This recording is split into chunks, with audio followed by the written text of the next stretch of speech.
नमस्कार बंधुरा आमी तोमादेर रंजीब सर आज के तोमादेर शिक्षार इतिहास अर्थात history of education CC 5 semester 4 যাদের এডুকেশন জেনারেল আছে তাদের জন্য যে বড় কোশ্চেন সেইগুলো এনেছি। দেখো তোমাদের তিনটে মডেল থাকে, ঠিক আছে। এই তিনটে মডেলে তোমাদের কিন্তু প্রত্যেকটা মডেল থেকে কোশ্চেন থাকবে। আমি প্রথম মডেল থেকে তিনটে কোশ্চেন দিয়েছি। 1 নম্বর আর 3 নম্বরের কোশ্চেনটা তোমরা যদি করো বা 2 নম্বর 3 নম্বর করো তোমরা কিন্তু কমন পাবেই পাবে, অর্থাৎ তিনটে করে মাত্র কোশ্চেন দিয়েছি। এইগুলো করলে তোমরা 10 মার্কস এবং 5 মার্কসের কোশ্চেন কমন পাবে। সেকেন্ড মডেলে শ্রীরামপুর মিশন বা শ্রীরামপুর ত্রয়ী কাদের বলা হয় এবং 3 নম্বর কোশ্চেনটা লর্ড মেকেলের কীভাবে প্রাচ্য ও পাশ্চাত্য দণ্ডের অবসান মিটিয়েছিলেন ব্যাখ্যা করো, ঠিক আছে। এই কোশ্চেনটা খুব ইম্পর্টেন্ট।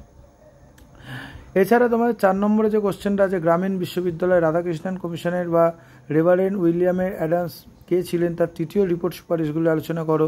এই কোশ্চেনটা কিন্তু তোমাদের 5 মার্কসের দুটো ভাগ করা আছে, ইম্পর্টেন্ট। এবার আসছে মডেল 3। মডেল 3 থেকে তোমরা গ্রামীণ বিশ্ববিদ্যালয় সম্পর্কে রাধাকৃষ্ণন কমিশন এটা পড়বে। রাধাকৃষ্ণন আর কোঠারি কমিশন যে কোনো একটা পড়তে পারো। আর 3 নম্বরের কোশ্চেনটা তোমাদের পড়তে হবে। 3 এবং 4 নম্বরের যে কোশ্চেনটা এটা তোমাদের পড়তেই হবে। এই কোশ্চেন তোমরা কমন পাবে। কারোর যদি পিডিএফ দরকার হয় হোয়াটসঅ্যাপে যোগাযোগ করতে পারো, পিডিএফ পারচেস করতে পারো। এছাড়া পরের ভিডিওতে আমি 5 মার্কসের কোশ্চেন দেবো। 4th সেমিস্টারে অল নোটস কিন্তু রেডি আছে।